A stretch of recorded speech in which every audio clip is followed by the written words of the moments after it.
इसी तरह के वीडियो देखने के लिए सिद्धि का मेहता स्टूडियो को लाइक एवं सब्सक्राइब करें। बड़े उदंड हैं, बड़े उदंड हैं। कुबेर महाराज की वनस्पति को पेड़ों को तोड़ने लगे। आज इक्षु ने कहा महाराज एक कुबेर महाराज की वनस्पति है, इन वृक्षों को मन तोड़ो। उत्तम ने एक ने सुनी और इक्षु के साथ युद्ध करने लगे और इक्षु के द्वारा उत्तम की मृत्यु हो गई। जब ध्रुव जी महाराज को पता चला कि मेरे भाई उत्तम को इक्षु ने मार दिया है, तो ध्रुव जी बड़ी भारी सेना लेकर के गए और इक्षु को मारने लगे। जैसे इक्षु को मारने लगे तो ध्रुव जी के जो बाबा है ना श्रमण महाराज, वो समझा रहे हैं, बेटा ध्रुव ये क्या कर रहे हो, निपराध इक्षु को तुम मार रहे हो। बेटा ये संत के लक्षण नहीं है, संत के लक्षण नहीं है, निपराध इक्षु को मार रहे हो। संत का काम होता है दया करना, जीव पर दया करना, ये तुम गलत कर रहे हो। संत का मतलब होता है ना, जैसे मक्खन होता है ना नोनी, थोड़ी सी धूप लगने से पिघल जाता है, ऐसे ही संत का हृदय होता है, दूसरे के कष्ट को देख करके पिघल जाए, वही तो संत है। गलत कर रहे हो बेटा, ये संत के लक्षण नहीं है, निपराध इक्षु को मार रहे हो। समझाया? देखिए जिस व्यक्ति को भगवान के दर्शन हो जाए उसको गुस्सा आनी चाहिए क्या? नहीं आनी चाहिए। तो ये ध्रुव जी को भगवान के दर्शन हो गए, फिर क्यों गुस्सा आई, क्यों आई? देखिए ध्रुव जी को भगवान के दर्शन तो जरूर हुए हैं सज्जनों, पर सत्संग नहीं मिला। सत्संग की महिमा बहुत बड़ी बताई है, बहुत बड़ी शास्त्रों में। जिस व्यक्ति को 1 मिनट का सत्संग मिल जाए उसका जीवन सुधर जाता है सज्जनों, जीवन। इस सत्संग का चस्का लग जाए ना महाराज, उसको सारी दुनिया फीकी लगती है, फीकी। चाहे घर पे कितना भी काम हो, कथा सुनने का चस्का लग गया तो जानना है तो जानना है, चाहे कोई घर वाले कुछ भी कहे ना।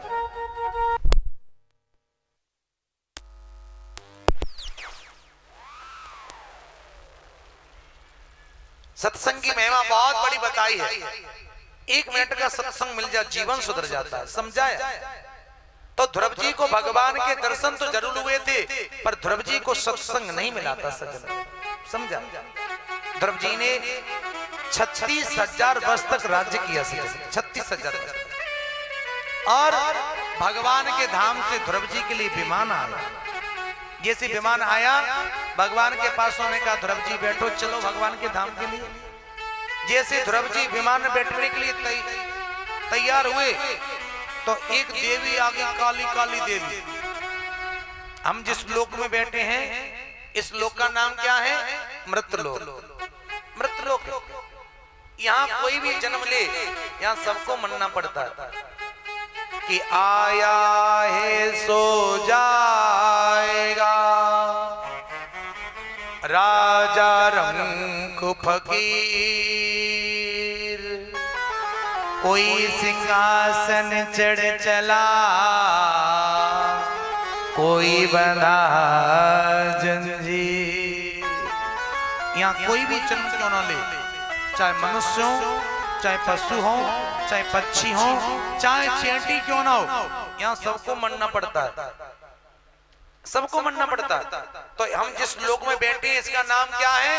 मृतलोक। मृतलोक इस नाम का नाम है ना, सबको मानना पड़ता है। हम सबको मरना है, मेरे को भी मरना है। हाँ, ये औरंग वाला भी मरेगा, ये पेड़ वाला भी मरेगा, हाँ, और ये ढोलक वाला भी मरेगा, साउंड वाला भी मरेगा, है ना, सब मरेंगे, कोई जिंदा नहीं रहेगा, सबको जाना है। हाँ, जो आया है, जन्म लिया है, उसको जाना है ऊपर, ये सत्य बात है। और इस लोक में बैठी, इसका नाम है मृतलोक, और इसकी मालकिन है मृत देवी, इसकी मालकिन है। आज काली काली देवी आई, मृत देवी ने कहा कहाँ जा रहे हो? ध्रुव जी ने कहा जा आ रहे हैं माता जी, भगवान के धाम से विमान आया है, तो भगवान के धाम के लिए जा रहे हैं। मृत देवी ने कहा चाहे भगवान के धाम को लो जाओ, चाहे वैकुंठ को जाओ, पहले मेरे को स्वीकार करो, मेरे को स्वीकार करो, पहले मर जाओ, मरो पहले। आज ध्रुव जी तो चक्कर में पड़ गए। आज ध्रुव जी ने भगवान के पासों की तरफ देखा, भगवान के पासों ने कहा ध्रुव जी से, एक कहो ना मृत देवी से, हम मर जाएंगे, इतना सिर तो नीचा करो। ध्रुव जी ने कहा माता जी आप कह रही हो तो मर जाएंगे, पर एक काम तो करो, अपना सिर नीचा करो। मृत देवी ने जैसे सिर नीचा किया, ध्रुव जी ने दोनों पैर रख करके मृत देवी के सिर पे पैर रखे और विमान में बैठ गए सजन। यहाँ पर ध्रुव जी ने मृत देवी को भी जीत लिया सजन। और ध्रुव जी विमान में बैठ करके भगवान के धाम के लिए जा रहे हैं, पर दुखी है, परेशान है। भगवान के पास ने कहा ध्रुव तुम भगवान के धाम के लिए जा रहे हो तो आपको तो खुशी होनी चाहिए, अब तो दुखी लग रहे हो। ध्रुव जी ने कहा खुशी मिलेगी कहां से मुझे, जिस माँ ने मुझे जन्म दिया, जिस माँ ने मुझे इतना बड़ा किया, उस माँ को तो मैं छोड़ के ही चला आया। भगवान के पास ने कहा ध्रुव आगे देखो, आगे आगे जो विमान जा रहा है ना उसमें आपकी माँ बैठ करके जा रही है।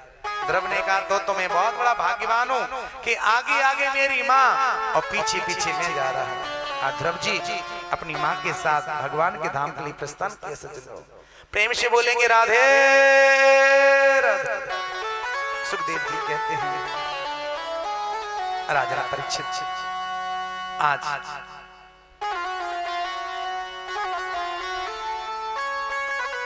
प्रश्न देखिए सत्संग की कितनी बड़ी महिमा है, कितनी बड़ी महिमा। बिन सत्संग विवेक न होई, राम कृपा बिन सुलभ न सोई। सत्संग की बहुत बड़ी कृपा है ना। देखिए ध्रुव जी सत्संग के प्रत्यक्ष प्रमाण है, ध्रुव जी प्रत्यक्ष प्रमाण है। और देखिए हमारी ममता तीन जगह ज्यादा होती है, तीन जगह ज्यादा हमारी ममता होती है। एक तो धन में, पैसे में, और एक पुत्र में, और एक स्त्री में, तीन जगह ममता ज्यादा होती है। कि तात स्वर्ग अपवर्ग सुख धरिए तुला एक अंग। सत्संग की महिमा बहुत बड़ी बताई है। आचार्य सुखदेव जी महाराज कहते हैं ध्रुव जी के पुत्र उत्कल हुए, उत्कल महाराज के वंश में आगे चल करके अंग हुए, और अंग महाराज के पुत्र बेन हुए, बेन हुए। देखिए व्यक्ति के बिगड़ने के तीन कारण होते हैं, तीन कारण।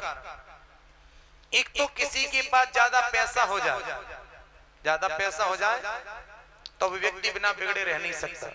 कि ज्यादा पैसा हो जाए तो वो जुआ खेलेगा, गलत काम करेगा। और किसी को बड़ा पद मिल जाए, हाँ पद मिल जाए, और कोई ज्यादा सुंदर हो, किसी को समझेगा, सोचेगा मेरे जैसा कोई सुंदर है नहीं। ये तीन चीजों के साथ हमारे अंदर विवेक नहीं हुआ तो व्यक्ति बिना बिगड़े रह नहीं सकता, रह नहीं सकता। तो अंग महाराज के जो पुत्र है ना, जो बेन, बड़े उदंड हैं, बड़े अभिमानी हैं। कि एदा देवेशु देवेशु घोषु विप्रेषु साधसु। सुखदेव जी कह रहे राजा परीक्षित कि जो गौओं के प्रति, भगवान के प्रति, संतों के प्रति, ब्राह्मणों के प्रति कोई जो देश करता है वो शीघ्र नष्ट हो जाता है। आज नष्ट हो जाता है। जो बेन है ना, उस बेन ने संतों का अपराध किया, अपराध किया तो संतों ने श्राप दिया, बेन की मृत्यु हो गई। मृत्यु हुई तो संतों ने बेन के शरीर का मंथन किया, मंथन किया। जैसे मंथन किया तो परमात्मा पृथु प्रकट हुए। जैसे पृथु प्रकट हुए, पृथु की पत्नी का नाम है अर्ची, साक्षात लक्ष्मी का स्वरूप है। और आज पृथु महाराज ने देखा कि सारी दुनिया में दुर्भिक्ष पड़ा हुआ है, त्राहि त्राहि मची हुई है। क्यों? वर्षा होती नहीं, अनाज पैदा होता नहीं। 1 किलो अनाज बोते हैं खेत में तो 1 किलो ही पैदा होता है। और आज पृथु महाराज को गुस्सा आई और जैसे पृथ्वी को मारने के लिए दौड़े तो पृथ्वी ने गौ रूप धारण कर लिया। जैसे गौ रूप धारण किया गौ माता ने कहा मेरे को मार डालो, टुकड़े टुकड़े कर डालो, क्या मिलेगा? कुछ तो मिलने वाला नहीं है। अरे अपनी प्रजा को कर्म का उपदेश क्यों नहीं करते? व्यक्ति कर्म करता नहीं है और मेरे भरोसे पड़ा रहता है। व्यक्ति कर्म तो भगवान कहते हैं कर्म तो करो, फल तो मैं दूंगा। अभी हमने खेत में सरसों लगाई है और कहें कि सरसों के खेत में चना हो जाए तो कैसे हो जाएगा? कैसे हो जाएगा? कि बोया पेड़ बबूल का आम कहां से हो? भाई हमने पेड़ कांटे वाला लगाया है, उस पे क्यों आम लग जाए? आम कैसे लगे? उसमें कांटे लगे। तो व्यक्ति कर्म तो करता नहीं और परमात्मा के भरोसे पड़ा रहता है। भगवान कहते हैं व्यक्ति कर्म तो करे। हमारे सामने भोजन की थाली रखी है ना, तोड़ करके मुंह में नहीं देंगे तो हमारे पेट में कैसे जाएगा? भगवान सोचते मैंने इसको हाथ दिया है ना, सामने प्रसाद रखा है, तोड़ करके नहीं खाता, कर्म नहीं करता। ये तो आलसियों के लक्षण है।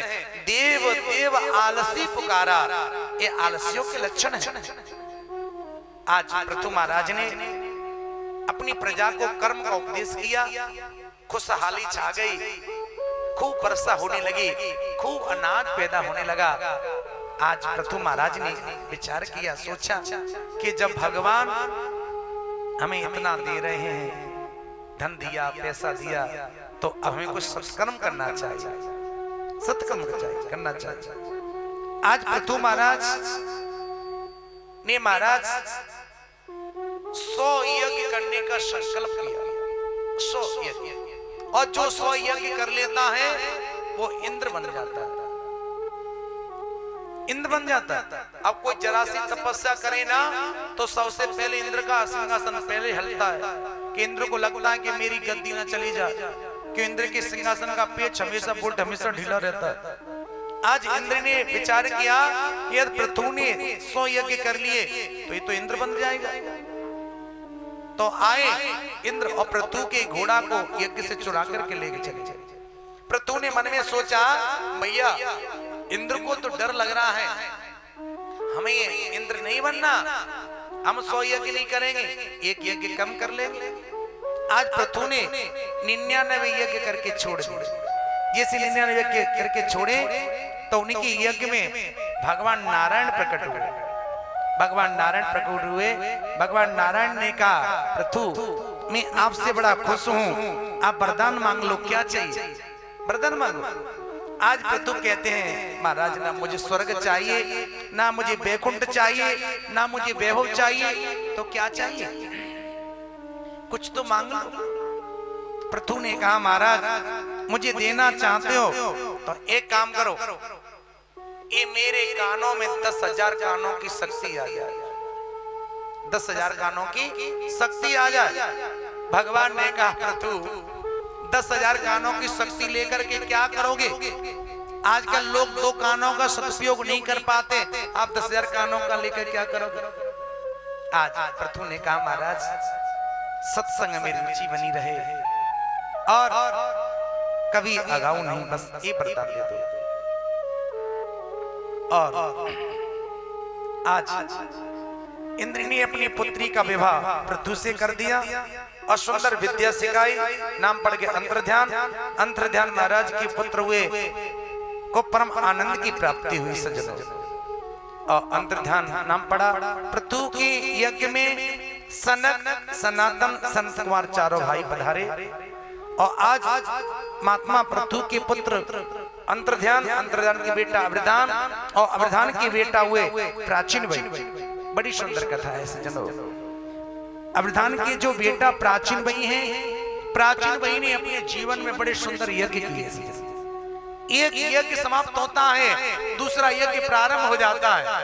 देखिए जब यज्ञ करें, यज्ञ करने के बड़े विधान है, बड़ा विधान है।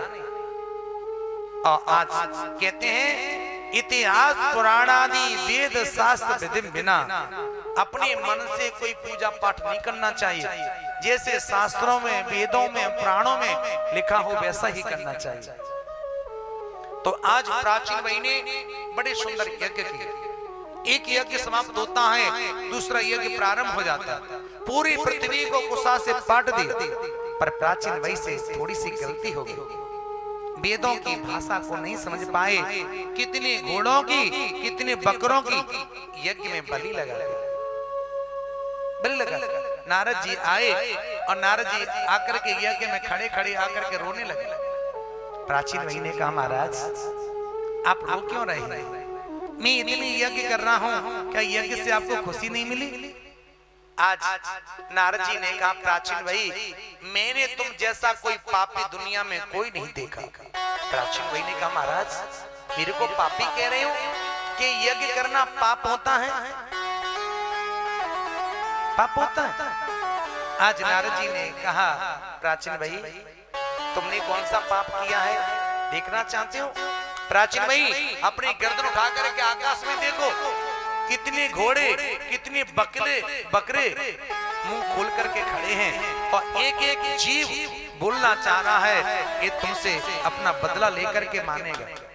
कितने आपने घोड़ों बकरों की बलि लगा दी यज्ञ में।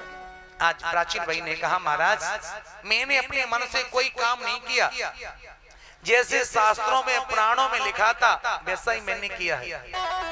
आज नारद जी ने कहा, प्राचीन भाई किसी वेद पुराणों में बलि के बारे में नहीं लिखा है, पर वेदों की भाषा आप समझ नहीं पाए। आपने देखा होगा कि जब आपकी बेटी की शादी होती है तब पंडित जी एक मंत्र बोलते हैं, बरह कन्यायाम हृदयम आलभेत। मतलब कहने का कि बर अपनी 4 उंगली कन्या का स्पर्श करे, हृदय का स्पर्श करे। यहाँ आलवेद का मतलब मारना लगा देंगे तो लड़का लड़की को मार देगा तो शादी किसके साथ होगी? ऐसी भाषा है वेद की, ऐसी वेद की भाषा है। जब ब्राह्मण लोग मंत्र बोलते हैं ना तो आप लोगों की समझ में नहीं आता होगा सुधर पंडित जी क्या बोल रहे हैं। ऐसी भाषा है वेद की। एक किसान थे, किसान प्रेम से बोलेंगे राधे राधे। बड़ा किसान था, 500 बीघा जमीन थी उस पर और उसके यहाँ धान ज्यादा पैदा होता था, धान चावल। और चावल में जो पानी निकलता है माड़, उस चावल के पानी को पिया जाए तो स्वास्थ्य के लिए बहुत अच्छा होता है, बड़ा फायदा करता है। पर आजकल कोई चावल का पानी पिए तो लोग क्या कहें, बड़ा गरीब है, चावल का पानी पी के काम चलाता है। पर वो किसान तो चावल का पानी पीता था, गरम गरम चीनी डाल करके पीता था। पहले लकड़ी के बर्तन चलते थे, लकड़ी की कटोरी, है ना। अब उसकी पत्नी ने चावल बनाए, चावल का माड़ निकाल करके एक कठौती में रख दिया, लकड़ी के बर्तन और रख दिया। और तब तक कुछ उससे लोग मिलने के लिए आ गए। अब बेचारा बाहर बैठा बातें कर रहा था। अब उसकी पत्नी ने अपने बेटा से कहा, बेटा एक काम करो, अपने पिताजी से कहो कि चावल का पानी निकल चुका है, माड़ पी ले और ठंडा हो जाता है तो उसको उनको आपके पिताजी को अच्छा नहीं लगता, जाओ कह दो। अब बेटा विचार करने लगा, माँ मैं कैसे कहूँ पिताजी से कि चावल का पानी पी लो, पिताजी बड़े बड़े लोगों के बीच में बैठे हैं। बेटा तुम जाके कहो तो सही। उस बालक ने कितना समझदारी का काम किया, जाकर के पहुंचा, कहा पिताजी। हाँ बेटा, बेटा बोलने लगा, पिताजी कि धानोपुर से माणू आया है, कटवतिया घाट पर बैठा हुआ है, जल्दी चल करके मिल लीजिए नहीं तो शीतलपुर को चला जाएगा। इस बात को और कोई समझ नहीं पाया, उसके पिताजी तुरंत समझ गए और लोगों से कहा, आप लोग 2 मिनट यहाँ बैठो, घर में अंदर कुछ काम है और अभी मैं आया। जाकर के गए अंदर और जाकर का, बेटा तूने कितना समझदारी का काम किया है ना, इस भाषा को कोई समझ नहीं पाया और मुझे गरम गरम चावल का पानी पीने के लिए मिल गया, है ना। ऐसी भाषा वेदों की, ऐसी जनो। तो वेदों में किसी की जीवों की हिंसा के बारे में नहीं लिखा, समझ नहीं पाए। आज नारद जी ने प्राचीन बही को बड़ा सुंदर प्रंजन उपाख्यान सुनाया, प्रंजन उपाख्यान सुनाया और सुखदेव जी कहते हैं राजा परीक्षित, आज राजा परीक्षित ने कहा महाराज एक बात बताओ, ये नरक क्या है? नरक का कम देश विशेष, ये नरक कोई गांव है कि कोई शहर है? आज सुखदेव जी कहने लगे राजन परीक्षित, हमारे भारतवर्ष में 99,000 योजन की ऊंचाई पर 28 प्रकार के नरक हैं, 28 प्रकार के। जैसा व्यक्ति कर्म करता है यम के दूत पकड़ के लेके जाते हैं और जाके नरक में डाल देते हैं। देखिए कभी भी ध्यान रखना, कभी भी अपने घर का दरवाजा, मेन दरवाजा दक्षिण दिशा में नहीं करना चाहिए। क्यों? नरकों का वास है। कभी भी घर में भोजन करो या बाहर जाओ तो दक्षिण दिशा में मुंह करके भोजन नहीं करना चाहिए बैठ करके। क्यों? नरकों का वास है। कभी भी कहीं भी जाकर के सो दक्षिण दिशा में पैर करके नहीं सोना चाहिए। क्यों? नरकों का वास है, नरकों का वास है। तो हमारे दक्षिण दिशा में 99,000 योजन की ऊंचाई पर 28 प्रकार के नरक हैं सज्जनों। जैसा व्यक्ति कर्म करता है यम के दूत गले में रस्सी बांध करके लेके जाते हैं और नरक में डाल देते हैं, नरक में डाल देते हैं।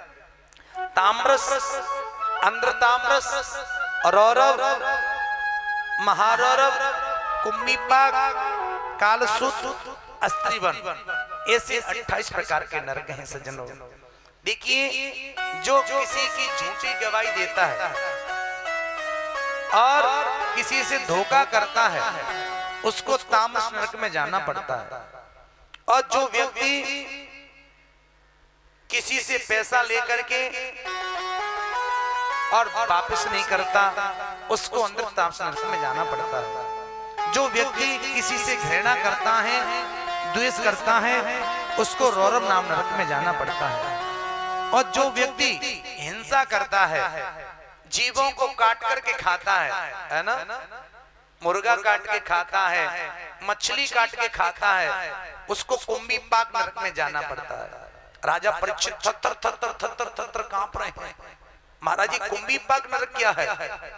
आज सुखदेव जी कहते हैं राजा परीक्षित कुम्भीपाक नरक उसे कहते हैं, एक बहुत बड़ी भट्टी होती, भट्टी ध्यान से सुने, और भट्टी पर एक बहुत बड़ी कढ़ाई रखी होती, कढ़ाई, उस कढ़ाई में हजारों मन तेल गर्म होता है, तेल गर्म। और जो लोग मछली खाते हैं, मुर्गा खाते हैं, बकरा खाते हैं, अरे राम क्यों खाते हैं भाई? अपने शरीर को मोटा ताजा बनाने के लिए, लाल बनाने के लिए। क्या मांस खाने से ही, मुर्गा खाने से हमारा शरीर मोटा ताजा लाल बनता है? बताओ। अरे हमसे अच्छे तो पशु पक्षी हैं। ये मांस खाना हमारा काम नहीं है, मांस खाना शेर का काम है, शेर का। शेर को आप रोटी डालोगे, शेर रोटी नहीं खाएगा, पर शेर का भोजन हम लोगों ने अपना लिया है, अपना लिया। बताओ, मुर्गा की नार काट के खा जाते हैं। आप विचार करो, सोचो, जो मुर्गा खाते हैं ना, मछली खाते हैं, वो सोचा करें कि हम जिसकी नार काट के खाते हैं, क्या वो मुर्गा रोता नहीं होगा? क्या वो मछली चिल्लाती नहीं होगी? क्या बकरा के दर्द नहीं होता होगा? बोलो, नहीं रोता होगा, चिल्लाता नहीं होगा? अभी आपकी उंगली कोई काटे ऐसे करके, देखो आपको कितनी दर्द होता है, कैसे चिल्लाओगे? ऐसे वो जीव भी चिल्लाता होगा, वो भी रोता होगा, उसके भी पीड़ा होती होगी, है ना? डॉक्टर हमें छोटी सी सुई लगाता है, छोटी सुई लगाता है, क्यों लगाता है? आपको दुख देने के लिए नहीं, आपके दुख को दूर करने के लिए। तो आप डॉक्टर साहब से क्या कहते हैं? डॉक्टर साहब इंजेक्शन दर्द तो नहीं करेगा? तो इंजेक्शन लगाते तो मैया ही मैया चिल्लाते हैं हम, है ना, और हम उनकी नार काट के खा जाते हैं। जिसको हम जीवन दान नहीं दे सकते उसको मारने का भी अधिकार हमें किसी ने नहीं दिया है सज्जन, किसी ने दिया। अरे क्या मांस खाने से हमारा शरीर मोटा ताजा होता है?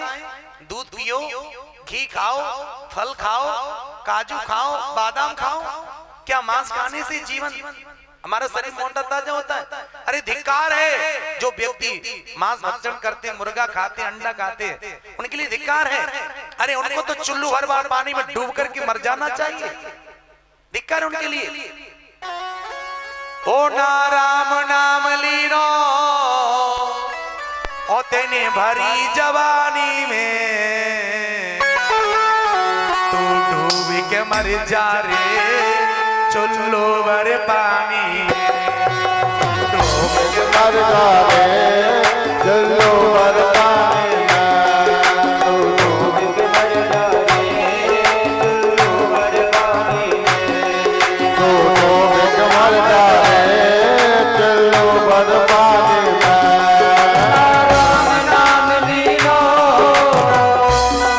राम नाम लीलो भरी जवानी में, तू डूब के मर जा रे चुल्लू भर पानी में, तू डूब के मर जा रे चुल्लू भर पानी में।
कछु कमा नहीं पायो, कछु कमा नहीं पायो, ऐसी जिंदगानी में तू चुल्लू भर पानी में, तू डूब के मर जा रे चुल्लू भर पानी में, चुल्लू भर पानी में, तू डूब के मर जा रे चुल्लू भर पानी में।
जन काया तेरी कट जाएगी काटी में, सारा जीवन खोया, सारा जीवन खोया,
राधे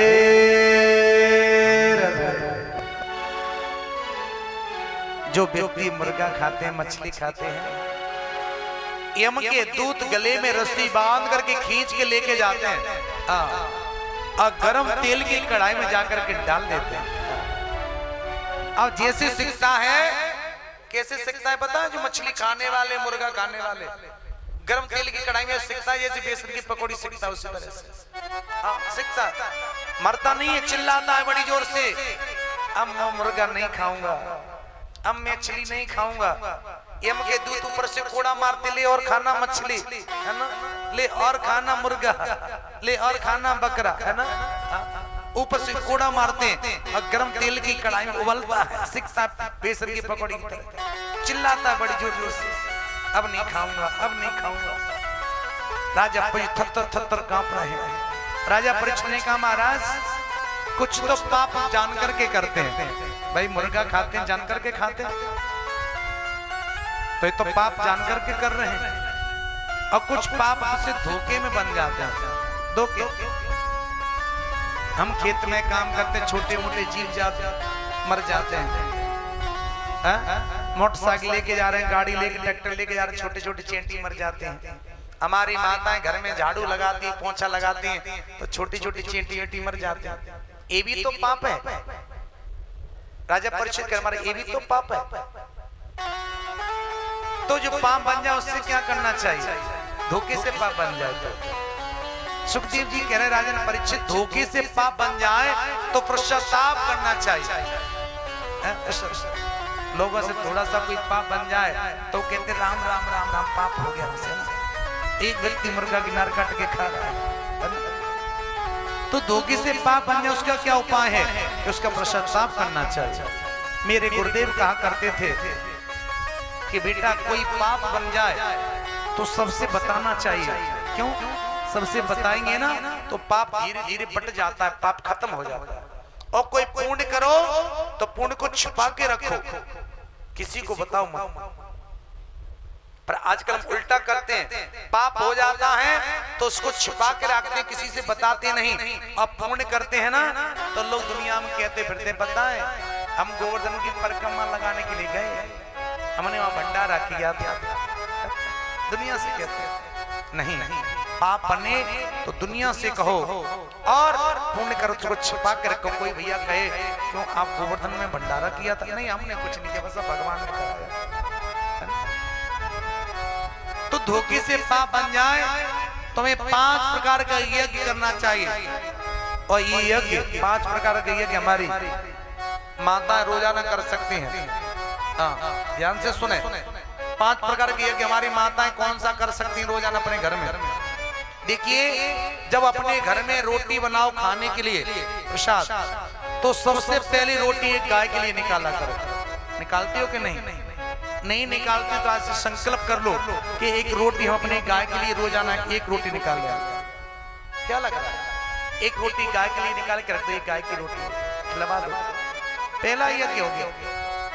दूसरी रोटी पर थोड़ी सी मीठा रखो। अरे मीठा नहीं, चीनी तो घर पे है, चाय रोजाना बनाते हो, थोड़ी चीनी की दाने रखो, 5 बार तोड़ के अग्नि में भोग लगा दो। दूसरा यज्ञ हो गया। तीसरा यज्ञ, कुछ दाने अनाज के पक्षियों के लिए छत पे डाल दो। ये तीसरा यज्ञ हो गया। चौथा यज्ञ, जब पंजीरी बना करके भूंज के रखो, आटा भूंज करके उसमें मीठा मिला करके रखो। कहीं खेत पे जा रहे हैं, घूमने के लिए जा रहे हैं, कहीं चींटी दिखाई जाए तो आटा चुंगा दो, पंजीरी चुंगा दो। चौथा यज्ञ हो गया। 5वां यज्ञ, हमारे घर पे कोई आ जाए तो कोई भूखा नहीं जा पाए, उसको खाने की पूछो, उसको पानी की पूछो, अतिथि का सम्मान करो। ये 5 यज्ञ हम रोजाना कर सकते हैं। ये धोखे से पाप हो जाता, वो दोष नहीं लगता। और सुखदेव जी महाराज ने राजा परीक्षित को अजामिल उपाख्यान सुनाया। एक पंडित जी थे, इनका नाम था अजामिल। अजामिल पंडित जी पढ़े लिखे थे, विद्वान थे। अजामिल पंडित जी जैसे घूमने के लिए गए तो एक गड़का को देखा। बेस्या बहुत सुंदर थी, तो पंडित जी उस गणका को गंधर्व विधि से विवाह करके अपने घर ले आए। जैसे घर में लाके रख ली। अब पंडित जी सुबह पूजा पाठ करें, चंदन लगाए, माथे पर तिलक लगाए, माला लेकर भजन करने बैठ जाए। गणका कहती है एक क्या सुबह सुबह माला झोली लेकर के बैठ जाते हो, चंदन लगा करके तिलक लगा करके जाओ, पैसा कमा के लेके आओ ना बहुत सारा। अब अजामिल बहुत बड़ा डाकू बन गया। अजामिल अपने सिर पर काली पट्टी बांध करके, नंगी तलवार लेकर के, और जिस शहर में जाता है, जिस गांव में जाता है, लोग अजामिल का नाम सुन करके और अपने दरवाजे बंद कर लेते। छोटे छोटे बच्चे दूध नहीं पीते थे तो उनकी माँ कहती बेटा दूध पी ले, नहीं तो मैं अजामिल को बुला दूंगी। अजामिल का नाम सुनते छोटे छोटे बच्चे एक श्वास से पूरी कटोरी का दूध पी जाते थे, इतना अजामिल का डर था। अब कुछ संत अयोध्या से वृंदावन के लिए जा रहे थे। वृंदावन एक गुरुजी थे और चेला थे। अब संतों की मस्ती तो अलग होती है साहब। जब संत कीर्तन करते हुए जा रहे थे, कीर्तन करते हुए जा रहे थे, राधे राधे राधे राधे राधे राधे, है ना, और आते जाते गलियों में कन्हैया प्यारा मिल जाएगा, कीर्तन करते हुए जा रहे थे। अब शाम हो गई। शाम हो गई। चेला ने कहा गुरुजी अब रात हो रही है, अब कोई ऐसा कोई गांव मिल जाए वहां रात को रुक जाएंगे, अब सुबह वृंदावन चले जाए। तो जैसे संत एक गांव के किनारे निकल के जा रहे थे, उस गांव के किनारे, रोड के किनारे एक व्यक्ति खड़ा था जो किसी के काम में नहीं आए, उसे नालायक कहते हैं। नालायक व्यक्ति खड़ा। संतों ने कहा बेटा एक बात बताओ, तुम्हारे गांव में ऐसा कोई भक्त है? हम 10 मूर्ति हैं,